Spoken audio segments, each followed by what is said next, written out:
Bien, maintenant, donc on a fini. Bonsoir, on a fini. Donc je vous rappelle, si vous voulez poser des questions, n'hésitez pas. En bas, il y a l'adresse email.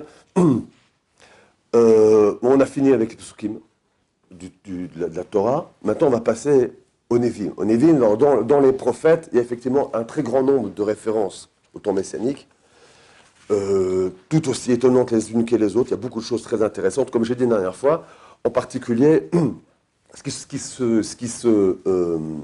ce qui ressort de ces textes-là, prophétiques qui parlent de la fin des temps, de Acharit Hayamim, c'est, on va résumer parce qu'il y a tellement de textes, j'ai fait une liste, mais je ne sais même pas si ça vaut la peine que je donne la liste de tous les prophètes qui parlent de ça. Vous savez quoi, je vais commencer par la liste, comme ça au moins, comme ça, ceux qui sont intéressés à faire les rats de bibliothèque, ils pourront aller voir. Mais c'est très intéressant, et effectivement, il faut étudier les textes, c'est pas qu'il faut les mettre de côté, il faut les étudier, mais il faut les étudier à fond, essayer de comprendre de quoi il s'agit, en particulier avec les commentateurs, on n'a pas le temps de tout faire.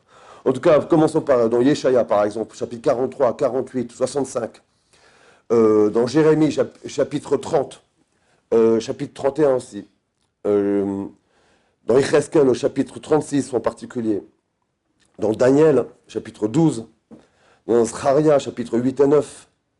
Et bien entendu, tout Chagai, tout Sanya. Et là, je vais prendre deux exemples. Un qui est célèbre, qui est celui de Yeshaya, qui est au chapitre 11 de Yeshaya, où il est dit comme ça, donc, je vous le dis en la traduction française, un rameau sortira de la descendance d'Ishaï, donc ça veut dire donc celui qui est en fait donc le père, l'ancêtre de David Améler. Donc ça veut dire qu'il est issu donc de David. Un rejeton poussera de ses racines et sur lui reposera l'esprit de l'Éternel, esprit de sagesse et d'intelligence, esprit de conseil et de force, esprit de science et de crainte d'Hachem. On voit que, comme j'ai dit la dernière fois, de temps en temps, la prophétie va mettre l'accent sur qui est le Mashiach, quelles sont ses qualités, ses mahalotes. De temps en temps, le texte il mettra l'accent sur l'idée du shalom entre les hommes, ou du shalom en général, sur l'idée de Jérusalem. Parce que ça aussi, ce sont des notions, comme on en a parlé la dernière fois dans le texte de la Tfila, sont des notions qui sont en chacun de nous. C'est pour ça que j'avais commencé aussi par le texte de l'Amida, toujours revenir à cette idée que le Beth Amikdash, il existe d'abord en moi. Jérusalem, c'est d'abord en moi, ça ne va rien. Qu'est-ce que j'en ai à faire maintenant qu'on construise des immeubles à tous les coins de rue? Surtout qu'en plus, c'est dangereux. La vraie construction, pour je dire après, la vraie construction de la Jérusalem, elle se fait à l'intérieur de nous. Est-ce que j'ai vraiment un rapport à la Hirat Hashem? Est-ce que je veux vraiment aussi un shalom? Est-ce que c'est ça que je cherche, une vraie simcha dans mon rapport à l'existence? Ça, Yerushalayim. Le Beth Amikdash aussi, c'est encore une dimension encore plus intérieure de l'homme. C'est-à-dire qui nous rappelle toujours à notre avodat Hashem de tous les jours, au quotidien. Parce que ça, Mashiach.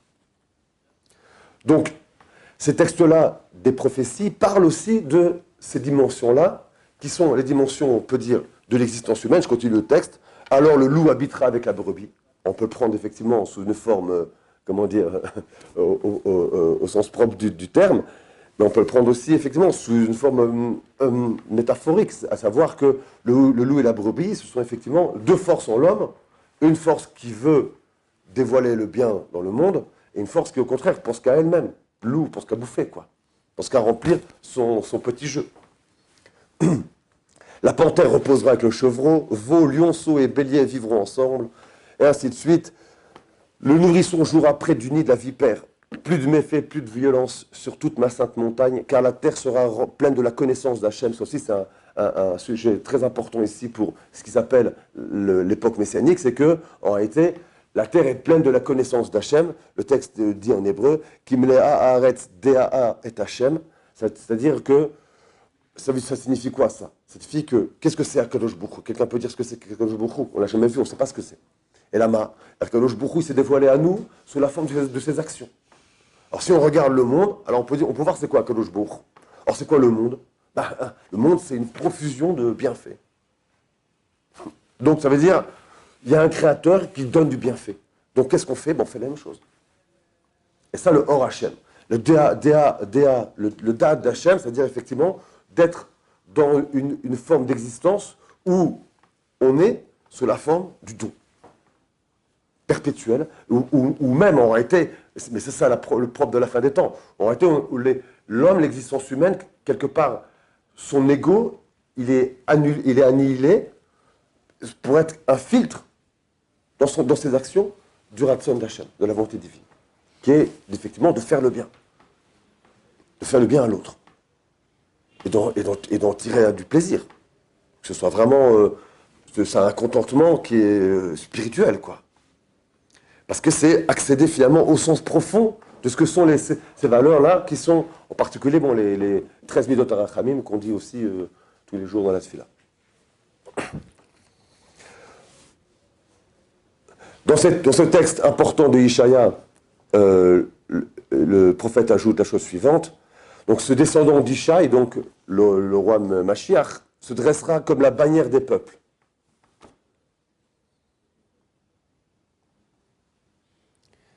Omed l'Enes Amim. Il sera comme un nes pour le peuple. Les nations se tourneront vers lui et sa résidence sera entourée de gloire. Entourée de gloire, pardon. Ça veut dire que le Mashiach sera reconnu aussi. Et qu'une fois plus, ce que je disais tout à l'heure, l'idée l'idée messianique qui est en réalité en chaque être humain, elle se dévoilera à cette époque-là.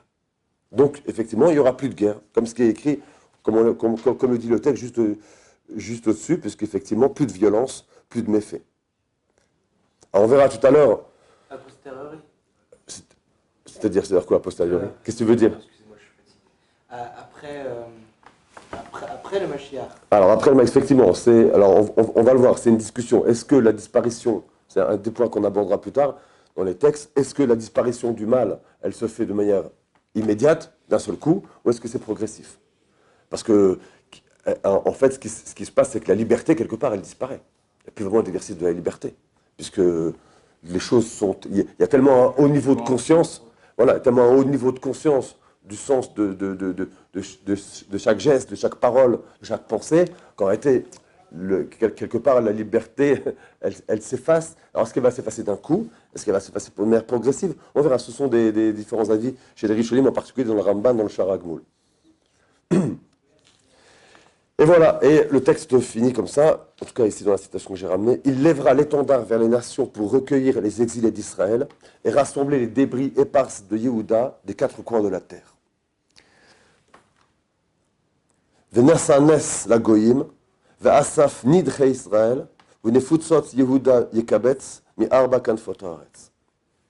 Donc voilà, alors là on va voir, donc ici dans ce texte-là, qui est très important, on va voir effectivement quels sont on le verra très vite, quels sont les rôles qui incombent au Mashiach. Alors là, dans ce texte-là, on voit déjà des notions très importantes. Il y a un rapport de kibbutz galuyot, il y a un rapport effectivement de se dévoiler au Hamim, au peuple, comme étant effectivement le véritable représentant de ce date qui se dévoile, cette conscience des valeurs humaines. C'est quoi une conscience? On n'est pas en train de dire, on ne fait pas abracadabra. Quoique. Non, je rigole. C'est la conscience humaine. Dévoilement, c'est-à-dire chacun, il va avoir conscience, parce que le shalom, pour reprendre aussi une idée qui est fondamentale au texte de la prophétie, même aujourd'hui, dans notre existence de tous les jours, atteindre le shalom, c'est en particulier connaître sa place. Celui qui sait où il est, qui sait quel est son tafkid, qui sait pourquoi il reçoit telle part et pas une autre, et surtout qui va aller chercher maintenant, ça c'est encore notre dimension, à vouloir faire du bien à l'autre et pas regarder ce que lui il a reçu. Alors celui-là, en tout cas, il vit dans le shalom. Et c'est ça la dimension messianique. Donc dans la dimension messianique, effectivement, chacun il est dans son accomplissement. Donc ça c'est un texte fondamental dans Ishaïa. Il y en a un autre que je voulais vous donner, c'est ici. C'est sur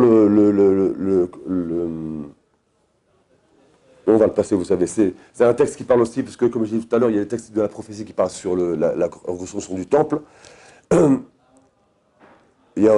Et voilà, c'est un texte de Micha, maintenant avec lequel je voulais finir, là dans les Névim. C'est, dit Micha, c'est au chapitre 5 du prophète Micha, Miché. Je vous dis en français, après je vois s'il y a des choses qui peuvent être dites en hébreu aussi. Or, c'est de toi, Bethléem Ephrata. Donc Bethléem Ephrata, c'est l'endroit où Rachel Emenu a été enterré. Si peu important parmi les groupes de Yehuda, c'est de toi que je veux que sorte celui qui est destiné à dominer sur Israël. C'est de là-bas que va sortir celui qui sera destiné à dominer sur Israël. C'est quoi dominer sur Israël? Alors, les Yot Moshel Be Israël, et dont l'origine remonte au temps lointain, aux jours antiques. C'est pourquoi il les abandonnera, alors ici on parle du Mashiach, à eux-mêmes, jusqu'au jour où enfantera celle qui doit enfanter et où le reste de ses frères viendra trouver les enfants d'Israël. Alors ici, on ne sait pas très clair. Est-ce qu'on parle de Mashiach ben Yosef au début des versets? Parce que s'il vient là-bas de Rachel, c'est à ça que ça fait référence.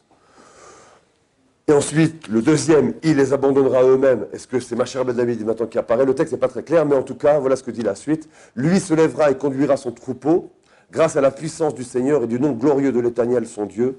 Ils demeureront en paix, car dès lors sa grandeur éclatera jusqu'aux confins de la terre, alors régnera la paix.